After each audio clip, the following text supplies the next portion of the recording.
오늘 본문은 사무엘이 어렸을 때 있었던 일이죠. 자식이 없던 그 한나가 성전에 들어가서 이제 막 울면서 기도를 했어요. 아들을 주시면 주님께 바치겠습니다. 이렇게 서원을 했습니다.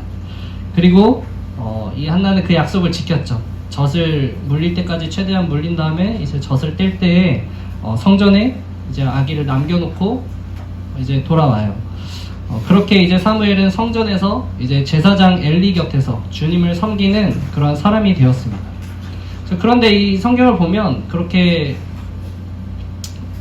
사무엘이 이제 주님의 일을 시작하게 되면서 그 다음 내용이 바로 엘리 가정의 문제에 대해서 이제 이야기를 하기 시작을 합니다. 그것은 엘리의 자식들이 하나님을 섬기는 것보다 죄악을 범하고 다녔다 하는 그런 내용들이에요. 그래서 결국에 하나님은 이 문제를 가지고 엘리를 강력하게 이제 문책을 하십니다.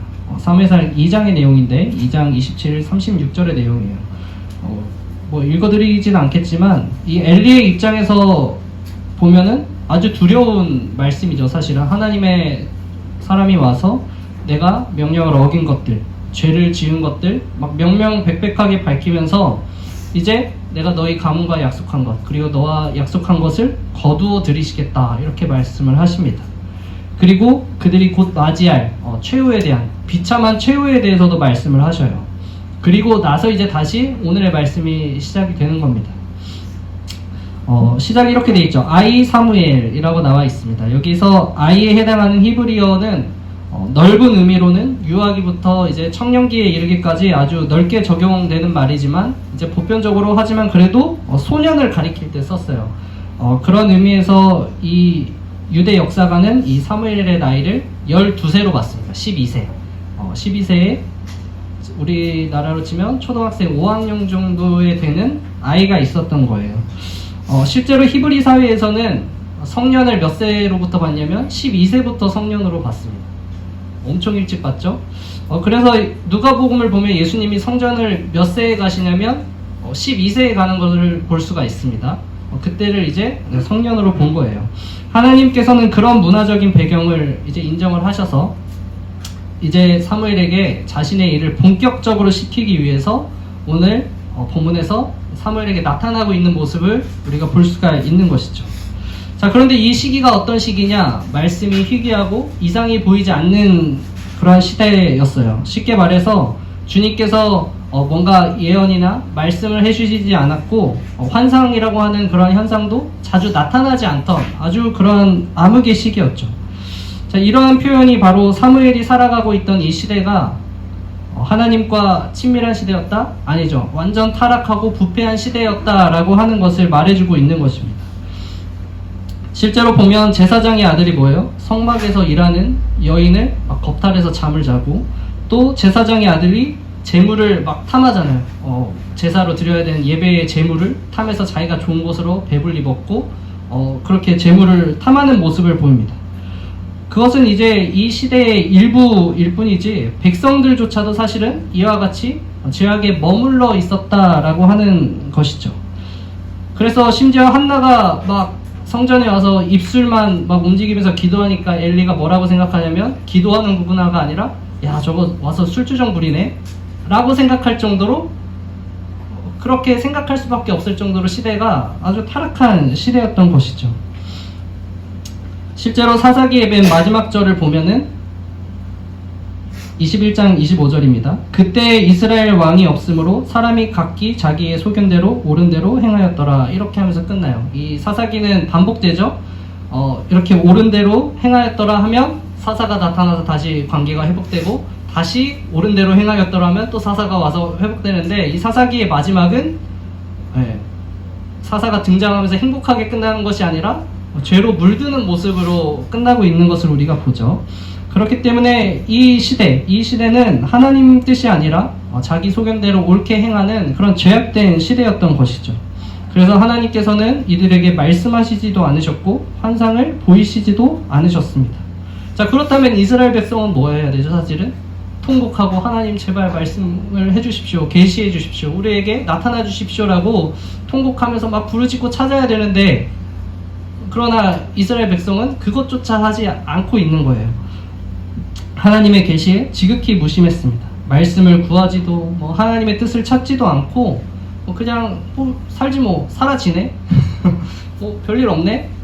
그렇게 죄악 속에 살아가고 있던 시대였습니다. 자, 이런 시대 속에서 엘리는 그 시대와 함께 눈이 점점 더 어두워져 가고 있었죠. 나이 100세를 바라보던 엘리의 육체는 당연히 노쇠하는 게 맞아요. 눈이 잘 안 보여야 되는 게 맞죠. 하지만 더욱 또렷해져야 할 제사장으로서 또 사사로서 그의 영적 감각마저도 같이 무뎌지고 무감각해지고 있다는 것은 성경을 말하고 있죠. 나이가 든다고 영적으로 무감각해지는 것은 아닙니다. 성경은 이렇게 말하죠. 그러므로 우리가 낙심하지 아니하노니 우리의 겉사람은 낡아지나 우리의 속사람은 날로 새로워지도다. 네.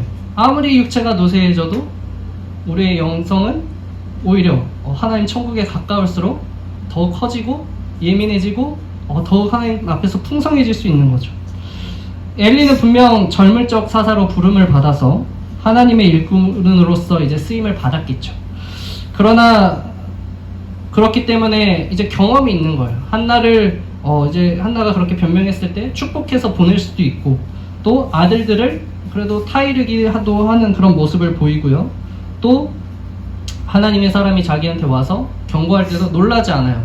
그냥 그렇구나 받아들일 수 있습니다. 그리고 무엇보다 오늘 본문에서 볼 수 있듯이 사무엘의 부르심이 이제 하나님의 부르심인 것을 깨닫고 너가 어떻게 반응해야 되는지 이제 정확하게 얘기를 해주잖아요. 그때는 이렇게 해라 알려줍니다. 즉 엘리는 경험으로 이미 하나님을 수없이 체험했고 어떻게 해야 되는지에 대해서 충분히 알고 있는 사람입니다. 그러나 현재는 어때요? 머리만 남은, 지식만 남은 그러한 신앙을 하고 있는 거죠. 그래서 하나님은 엘리에 대해서 또 이렇게 말씀을 하십니다. 엘리는 자기의 아들들이 스스로 저주받을 일을 하는 줄 알면서도 자식들을 책망하지 않았다. 그 죄를 그는 이미 알고 있다. 그래서 나는 그의 집을 심판하여 영영 없애버리겠다고 그에게 알려주었다. 그러므로 나는 엘리의 집을 두고 맹세한다. 엘리의 집 죄악은 재물이나 예물로도 영영 씻지 못할 것이다. 하나님은 엘리가 이미 알고 있었다 그래요. 다 알려주었다. 다 알고 있다. 이렇게 얘기를 합니다. 마찬가지죠. 하나님 우리 다 알고 계시는 거예요. 엘리만 알고 계실까요? 아니죠. 지금 앉아있는 우리의 모든 진정한 속마음조차 다 알고 계시는 하나님입니다. 하나님은 내가 몰라서 안 하고 있는지, 알고 있지만 안 하고 있는지, 또 어떤 마음으로 있는지 다 아십니다. 하나님을 믿는다는 것, 예배드린다는 것은 결코 지식적인 것으로 멈춰서는 안 되는 것이죠. 마음으로 그리고 행동까지 이어져야 하는 것입니다. 그리고 이러한 사실조차도 엘리는 알고 있었지만 하나님의 심판의 말씀 앞에서 회개하고 돌이키는 게 아니라 여전히 뜨뜻미지근하게 행동을 해요. 회개해야 될 걸 알아요. 하지만 회개하지 않아요. 그냥 그렇구나. 하나님은 선하신 분이시니 하나님 뜻대로 되기를 바랍니다. 믿음이 좋아 보입니까? 아니요. 결코 이것은 믿음에 좋은 것이 아니죠. 하나님이 나를 심판한다. 그 앞에서 하나님의 뜻대로 될 것입니다 하고 가만히 있는 것만큼 믿음 없는 것이 사실은 어디 있습니까? 이 경우에는 하나님의 마음을 감동시키고 변화시키는 믿음이 좋은 믿음인 것이죠. 우리의 몸은 점점 늙어가고 무력해지지만 영은 여러분 날마다 새로워지기를 바랍니다. 멈춰있는 신앙에서 다시 하나님 앞으로 우리가 한 걸음씩 나아가야 하는 것이죠. 사실 나이가 들수록 다들 그렇게 말씀하세요. 이만하면 됐다. 옛날에는 이만큼이나 했어. 이만큼 한 게 어디야. 그것도 다 은혜야. 맞죠? 은혜죠. 잘하신 거 맞습니다. 하지만 거기서 멈추면 안 되는 거예요. 바울이 이렇게 말하죠. 이미 잡은 줄로 생각하지 말고 앞에 있는 것을 잡기 위해서 표대를 향해 나아간다 이렇게 얘기를 하잖아요. 네, 여러분의 부르심은 아직 끝나지 않았다는 거예요. 하나님께서 왜 이 천국으로 데려가지 않겠어요? 이 땅에서의 소명이 아직 남아있기 때문에 하는 거죠. 그런데 자, 우리가 그 하나님의 소명이 있음에도 불구하고 하나님 여기까지 할래요, 저 그만할래요 하면 어떻게 되겠어요? 그럼 빨리 불러 가시는 거죠. 네. 그리스도인들에게 있어서 죽음은 무엇입니까? 이 땅에 소명을 다하고 하나님께서 이제 불러 가시는 거잖아요. 사실 그렇기 때문에 축복입니다. 이 소명 위에 있는 사람들에게는 축복이에요. 왜냐하면 하나님을 바라보다가 하나님께로 가는 일이기 때문에 축복이죠. 하지만 내가 먼저 그 소명을 끝내버리면 그건 그때부터 축복이 아닌 거예요. 왜냐하면 왜 소명을 내려놨겠어요? 뭔가 다른 것을 붙잡았겠죠? 다른 것이 더 나에게 달콤했겠죠? 그것을 바라보고 있는데 하나님이 오라고 하시니 이 강제적으로 떠나게 되면 이 축복이겠어요? 저주죠. 나는 있고 싶은데, 더 땅에 남아서 살고 싶은데, 지금 하나님 보는 게 아니라 지금 여기를 바라보고 있는데 마음은 여기 있고 몸만 올라가는데 어떻게 기쁨이 되겠습니까? 그 사람들에겐 이제 심판이 되고 마는 것입니다. 이 엘리와 이 두 아들은 소명을 사실 먼저 끝낸 사람들이죠. 그들에게 있어서 하나님의 부르심은 확실했습니다. 제사장으로서, 사사로서 하나님께 거룩된 백성으로 살아야 했고, 이 어두운 세상 속에서 빛과 같은 역할을 해야 되는 그러한 자들이었음에도 불구하고 먼저 소명을 끝내버렸기 때문에 하나님께서는 그들을 찾으시고 부르시게 되는 것이죠. 그렇기 때문에 여러분들도 소명을 붙잡고 또 죽음이 심판이 아니라 축복이 되기를 또한 축복합니다. 네, 이제 사무엘을 볼까요? 사무엘은 어떤 사람이죠 지금? 하나님을 아는 지식이 없는 사람이에요. 여기서 안다는 것은 자주 반복돼서 나오는 얘기지만 지식적으로 안다는 것이 아니라 어떤 경험적으로, 체험적으로 알지 못한다라는 의미입니다. 즉 인격적인 체험이 없던 사람이었죠. 그래서 그에게는 신앙에 있어 어떤 노련함도 없어요. 사실은 아직 어리기만 한 그런 소년입니다. 하지만 대신 그 엘리의 두 아들처럼 세상 재물과 음식에도 욕심을 가지지 않고 있는 아주 순전한 사람이죠. 그리고 이 사무엘은 하나님을 섬기는 일에는 최선을 다하는 사람입니다. 엘리의 두 아들처럼 막 엘리의 말을 무시하지도 않고요, 자기 뜻대로 행하지도 않습니다. 그저 성전 일, 해야 되는 일 맞춰서 살아가는 거예요. 사무엘은 즉 거룩하고 겸손하고 말씀에 순종할 수 있는 사람인 것이죠. 또 아까 엘리가 눈이 어두워졌다는 것이 신앙적 의미로 민감해졌다, 영적으로 둔감해졌다라는 것이 의미를 가지고 있듯이 이 지금 사무엘의 귀가 열려있는 모습 또한 하나님의 목소리에 귀를 기울일 수 있다, 기울이는 사람이라는 의미를 함께 가지고 있습니다. 자, 어두운 시대, 하나님의 말씀에 아무도 관심을 가지지 않는 이 시대에서 하나님의 말씀에 드디어 귀를 기울이고 귀가 열려있는 사람이 있는 거예요. 그렇기 때문에 하나님은 사무엘을 부르시는 거죠. 사무엘아, 사무엘아. 자, 얼마나 기쁨에 찼는지 이 아이가 한 번 듣고 두 번 듣고 못 알아들으면 그만할 만도 한데 사실 알아들을 때까지 부르신 거예요. 지금 엘리가 세 번째 만에 알아챈 것도 감사한 일입니다. 아마 10번, 20번, 몇 번 부르셨을지도 몰라요. 계속 부르셨겠죠. 사무엘아, 사무엘아. 하나님이 부르시는 것을 이제 알게 된 사무엘은 대답하죠. 하나님, 말씀하옵소서. 주의 종이 듣겠나이다. 자, 이 순간 어떤 일이 일어난 것이냐면 어둠밖에 없는 시대, 아무도 하나님을 찾지 않고 말씀을 듣지 않는 이 시대 속에서 하나님과 이스라엘 백성을 이어주는 그 한 줄기 빛이 생기는 순간인 거예요. 이후 사무엘은 어떤 삶을 살아가게 되냐? 하나님과 이스라엘 백성을 계속해서 이어주고 이 땅이 하나님을 벗어나지 않도록 그렇게 끊임없이 노력하는 그러한 삶을 계속해서 수행하면서 살아갑니다. 그래서 두 가지 내용 정도만 말씀을 드리면 사무엘 7장에 나와 있는 내용입니다. 사무엘이 이스라엘 온 족속에게 말하여 이르되 만일 너희가 진심으로 여호와께 돌아오려거든 이방신들과 아스다롯을 너희 중에 제거하고 너희 마음을 여호와께로 향하여 그만을 섬기라. 그리하면 너희를 블레셋 사람의 손에서 건져내시리라. 그리고 나서 바로 이에 이스라엘 자손이 바알들과 아스다롯을 제거하고 여호와만 섬기니라. 사무엘이 이르되 온 이스라엘은 미스바로 모이라. 내가 너희를 위하여 여호와께 기도하리라 하매 그들이 미스바에 모여 물을 길어 여호와 앞에 붓고 그날 종일 금식하고 거기에 이르되 우리가 여호와께 범죄하였나이다 하니라. 사무엘이 미스바에서 이스라엘 자손을 다스리니라. 이스라엘 백성이 변화가 되기 시작하는 거예요. 하나님의 말씀을 듣는 자가 있으니까, 전해주는 자가 있으니까 어떻게 돼요? 회개하지 않던 그 민족이 이제 하나님 앞에 나와서 하나님, 제가 이 우상들을 다 제거해버립니다. 주만을 섬기겠습니다. 나는 죄인입니다. 그런 기도와 변화가 시작되게 되는 것이죠. 또 계속해서 하나 더 하면 사무엘상 12장의 내용입니다. 이제는 백성들이 사무엘을 먼저 찾아와요. 모든 백성이 사무엘에게 이르되 당신의 종들을 위하여 당신의 하나님 여호와께 기도하여 우리가 죽지 않게 하소서.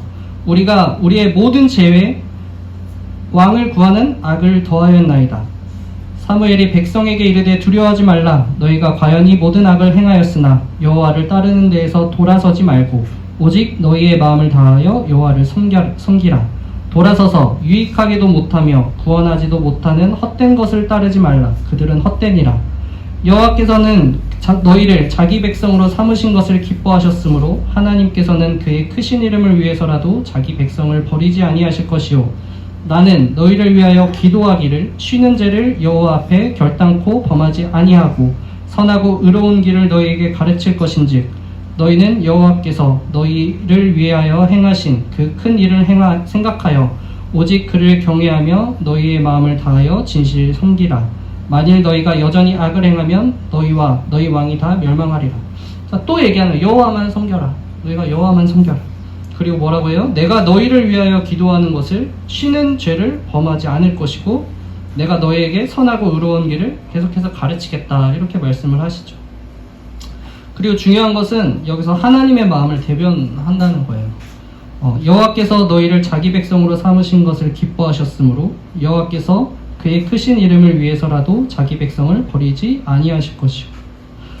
사무엘이 어떻게 하나님의 마음을 대변할 수 있겠습니까? 어떻게 대변할 수 있겠어요? 그것은 사무엘은 계속해서 이 시대 속에서 하나님을 바라보고 하나님의 말씀을 청종하고 계속 그 뜻을 구하는 거예요. 하나님은 이스라엘 백성 어떻게 생각하십니까? 하나님, 우리 지금 잘하고 있습니까? 그냥 하나님. 그러다 보니 하나님의 마음을 아는 거죠. 그리고 대변까지 해줄 수 있는 수준까지 올라오게 된 것입니다. 우리 중 누가 하나님의 마음을 대변할 수 있겠습니까? 우리 중 누가 하나님의 뜻을 알아서 설명을 해주겠어요? 저라고 가능할까요? 아니, 무조건 뭐 전도사라고 목사라고 가능하겠어요? 불가능하죠. 신앙생활 오래 했다고 가능합니까? 불가능합니다.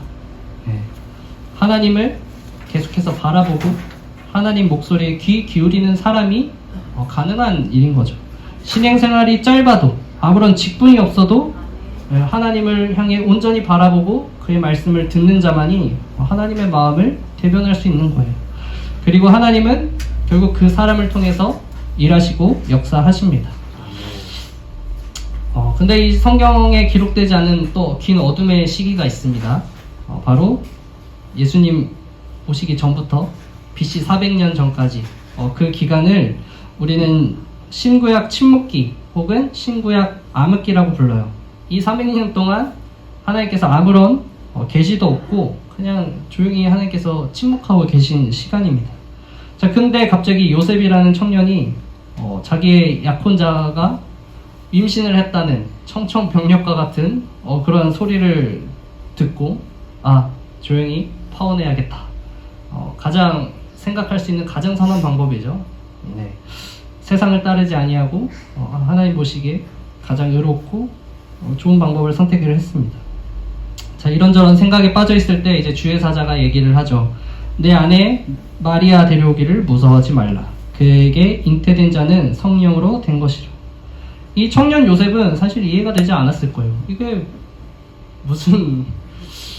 말이 되나? 이런 말씀이 있다고? 하나님이 이런 말씀을 하신다고? 이게 하나님은 맞나? 천사는 맞나? 별의별 생각이 다 들었을 만한 시대입니다. 하지만 청년 요셉은 그래도 듣는 거예요. 청종하는 사람인 겁니다. 이 하나님을 바라보며 하나님 말씀을 듣고 순종을 합니다. 그렇기 때문에 400년 전간 단절됐던 그 하나님의 계시가 이 의로운 청년 요셉을 통해서 다시 시작되는 순간이 벌쳐지게 되는 거죠.